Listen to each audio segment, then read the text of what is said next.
Hello, this is Information Theory and Coding, the Model 2 Source Coding. This is the session 5. We have seen so far some of the encoding algorithms. This is some sort of the examples we are going to be see into this session, that is Hoffman coding. So examples on Hoffman code and some questions I have enlisted in this session. So first consider a zero memory source with having seven symbols, that is S1 to S7, and the probability that is a 0.4 to 0.2, 0.1, 0.1, 0.1, 0.05 and 0.05 for the S1 to S7.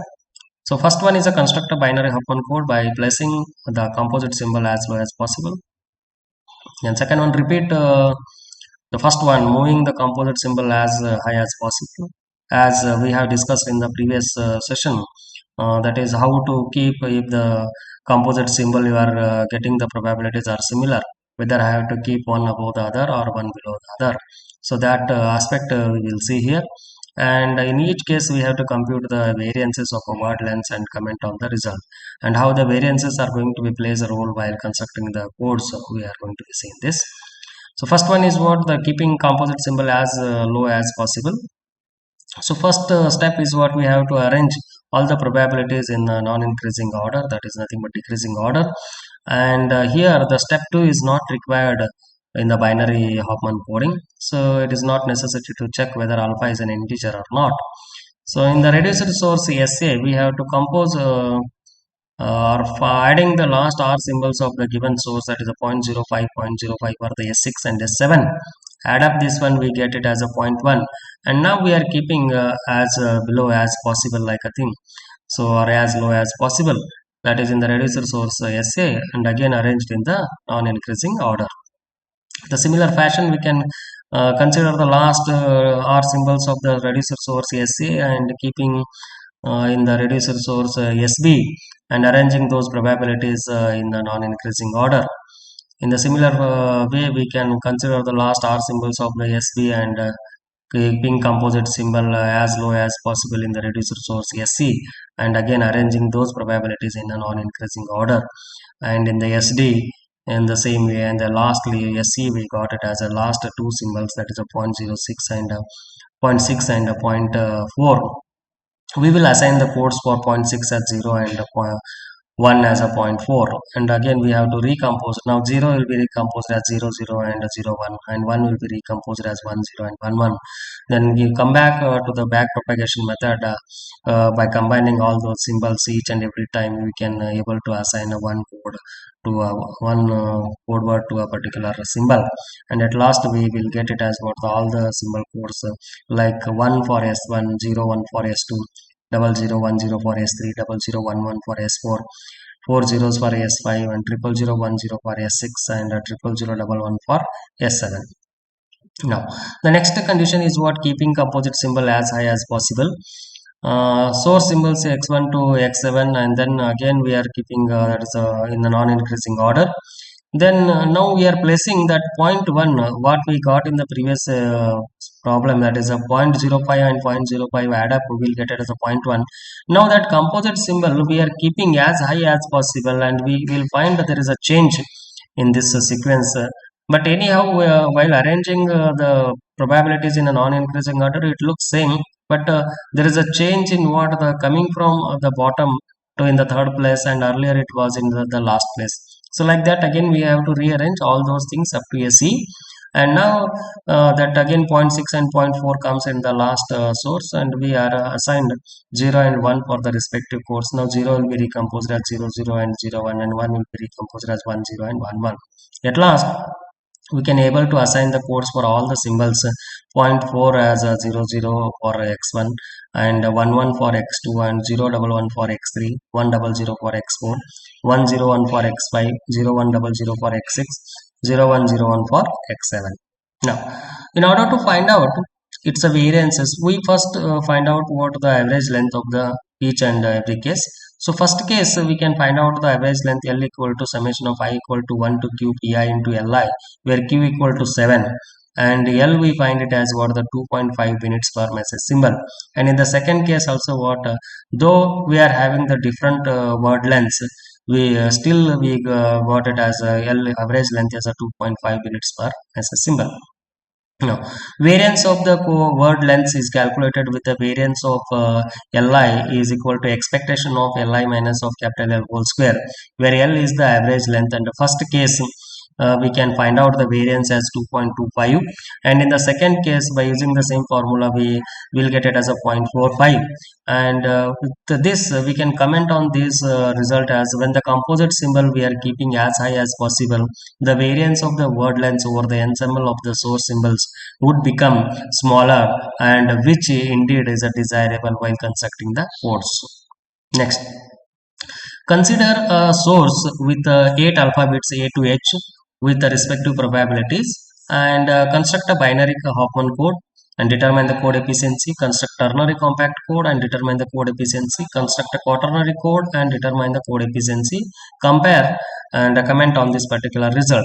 So binary code, it is the same old procedure what we have to follow. First we have to arrange all the probabilities in a non-increasing order, and we have to consider the last R symbols in the reducer source SA. Again we have to rearrange in the non-increasing order.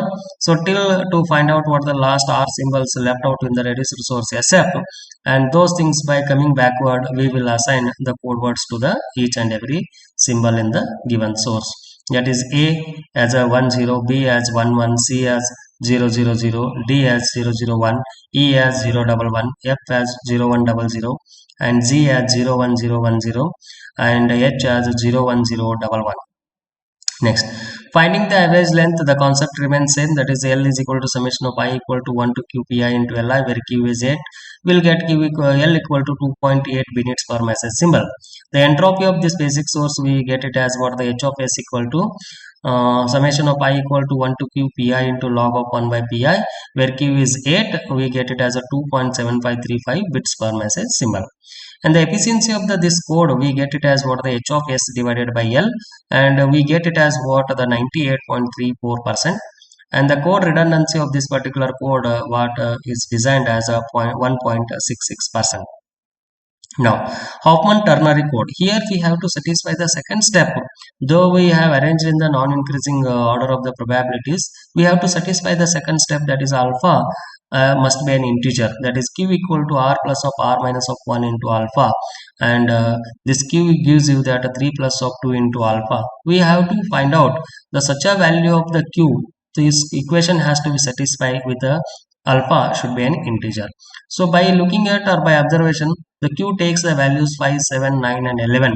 So already in the given equation we are having the 8 values, so obviously we cannot go for the 5 and 7, so we have to go for the 9 next value. So we have to add I as a dummy symbol with a 0 probability and arrange those things in a non-increasing order.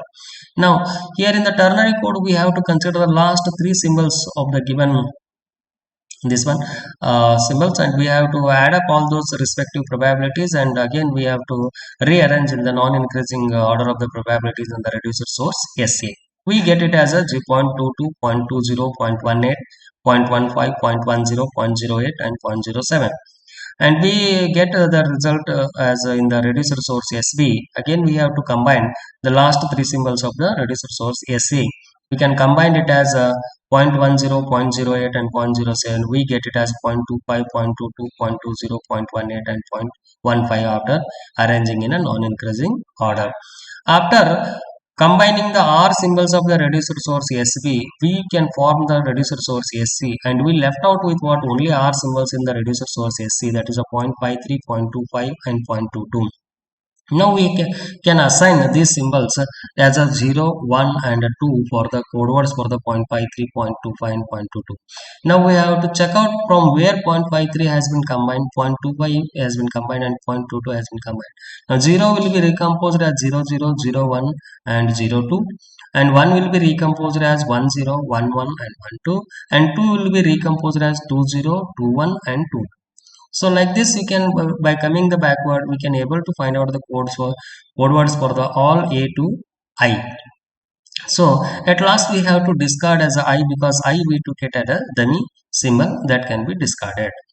Now average length is what similar way we can calculate, that is only thing is that the units of this average length will be what changed as a units per message symbol. And the entropy of this source can be calculated as a same formula, that summation of I equal to 1 to q pi into log of 1 by pi. If you are using base 2, you calculate as such and divided by log 3 with the base 2, will get it as a H3 of S as 1.7373 Turner units per message symbol. Therefore, the code efficiency of this is H3 of S divided by L3, and we get it as a 93.91%. And the code redundancy is 1 minus of efficiency, we will get it as 6.09%.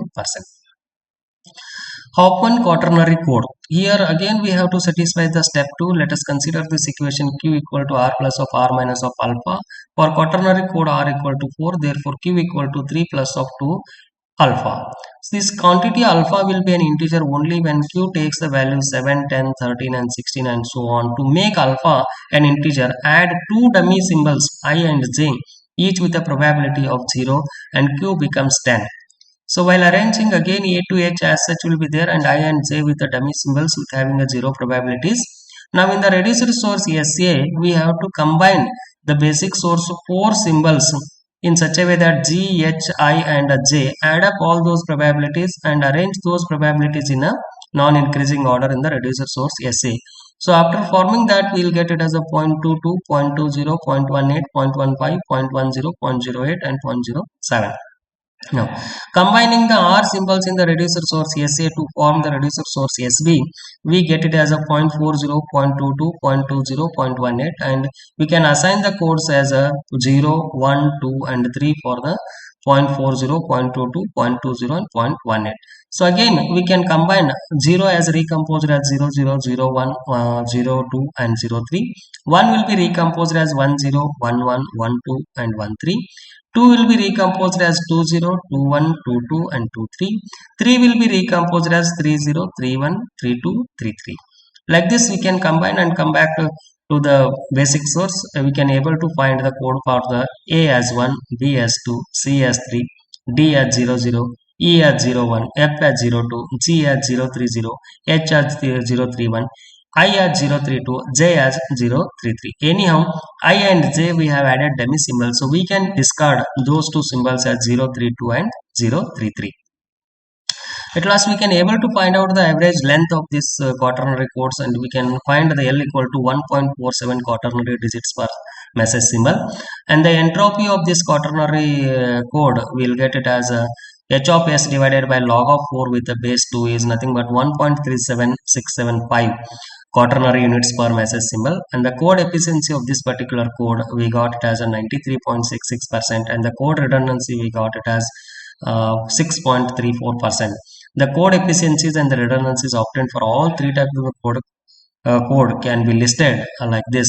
That is a binary code as a code efficiency is 98.34%, ternary code 93.91%, and quaternary code is 93.66%. And the redundancy is maximum redundancy we can find out in the binary code, and the ternary code we can find as a 6.9%, and in the quaternary 6.34%. And so we can conclude that by using the binary Hopman coding, we can achieve the maximum efficiency and minimum redundancy. These are the some questions I have enlisted in this Hopman coding examples. This is the conclusion. We have seen the various examples on the Hopman code. Thank you.